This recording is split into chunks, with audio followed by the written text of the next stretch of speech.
Hey y'all. So today I'm gonna be talking about how I ended up in the mental hospital and the experience that I had there. I'm gonna just start by saying I was working at Sanderson Farms when it happened, which is a chicken plant. Don't ask me why I was there. I don't fucking know. So I needed a job. So basically, was working there and it was going really well.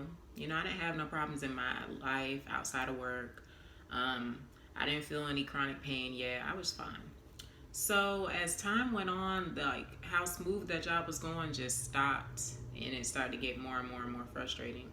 Like it was definitely the knee problems. I would be standing for like 8, sometimes 9 hours, at that job, and I wasn't really eating how I was supposed to because I was just in such a state of mind of just like go go go.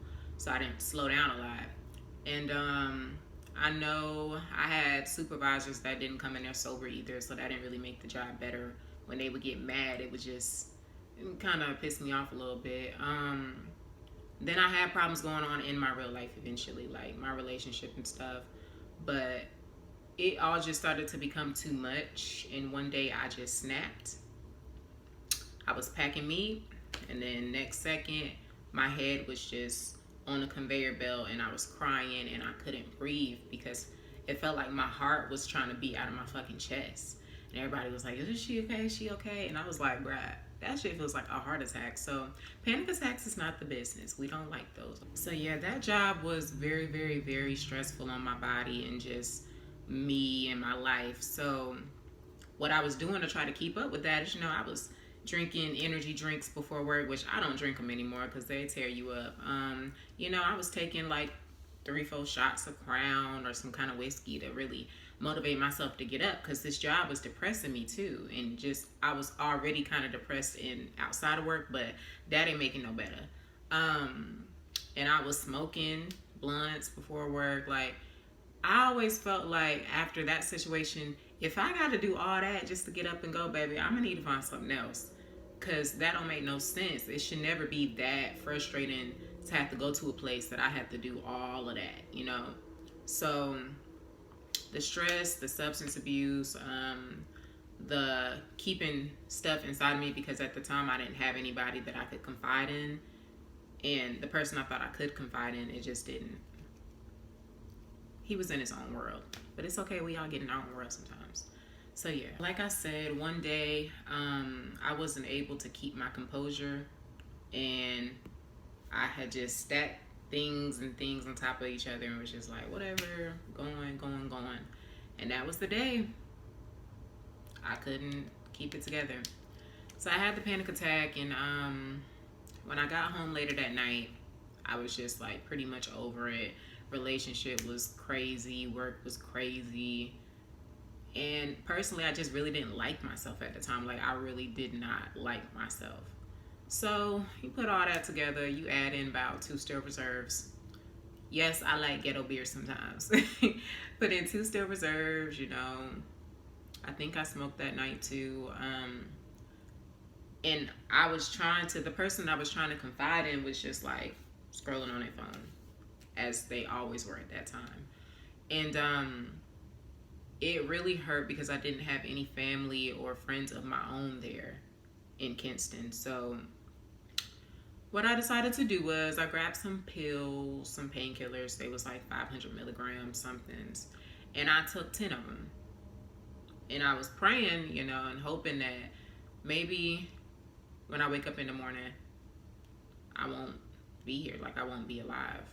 I'll be wherever you go after you die and stuff. And it's like, I had always been suicidal since I was like 16 or 17, but this was the first time that I had attempted it.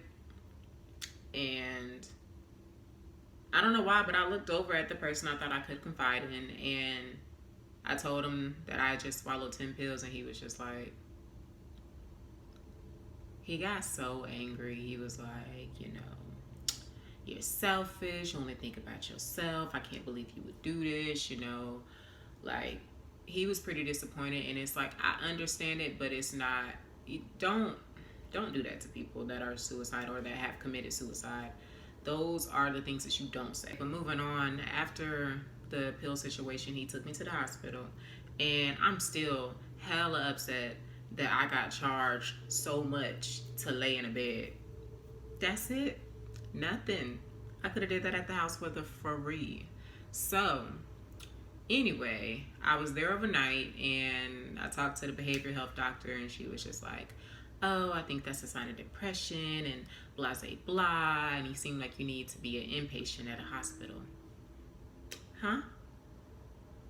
I got a job to go back to. Like, I got a relationship to fix. I got other things to do, you know? And I was not putting my health first, which I should have. And she forced me into it, and I still don't like that hoe. But, you know, yeah, I guess. It wasn't so much the mental hospital that helped me. It was more so observing and looking around and realizing how grateful I am. Well, how grateful I should be to actually be in my own skin.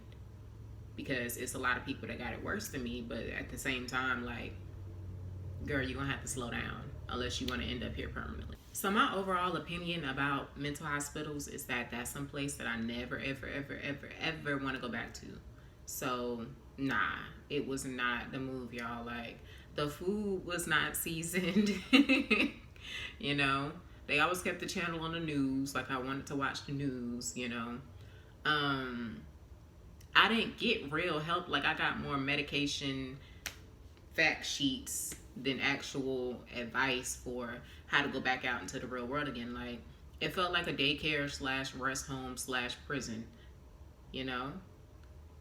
So, nah, not trying to go back there again, but what helped me the most is looking around at all the other patients and seeing that some of them people can't even like care for themselves at all.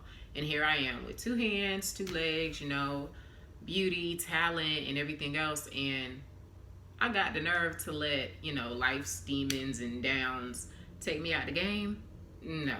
And from then on, I was just like, no, you're not about to keep taking that, trying to take that way out, you know? I understand my emotions, but I don't pity them anymore, you know? The mental hospital was corny, and I was really glad to get out of there, you know, and get all my stuff back. So when I came home, I started applying everything I learned from the mental hospital into real life, but it just didn't work out like that. I was still doing what I had to do to get up in the morning because I thought I was supposed to be fixed after this medication, and it just made me feel worse, like a robot or something. I didn't have any emotions. I was just walking around really calm, just muted face, and I couldn't write. That was making me even more sad. So I decided to just quit it cold turkey. I stopped taking it, and I definitely suffered some of the withdrawals. And those withdrawals that were bothering me at work led up to me just quitting one day. I had a nose piercing in, and they called me in the office and was like, Leah, can you take out your nose piercing? And I was like, can I just file for termination? So that's how that went. And that was December 2016. So yeah. After quitting that job, I ended up going to work at Subway. And my manager, Laretha, she was like the coolest because all I had to do was tell her honestly what I was going through that day, and she would understand and try to make something shake. And if she couldn't make anything happen, she had this type of advice that was like reminding me of something my mother would say. So it kind of got me through a lot of my shifts, and I appreciate her for that. So thank you, Laretha. Yeah, man. I just never realized how much stress was gonna get me in my 20s. And it really took that experience to know that it's not that deep, sis. Calm it down. So I would say that situation definitely aided me in not drinking so much and not trying to self-medicate and take the doctor's medication. Like, I'm just on something different right now, and I'm glad that I was able to make that transition before it started to take over me, because I've seen what it does to people, and nothing's worth being that stressed over.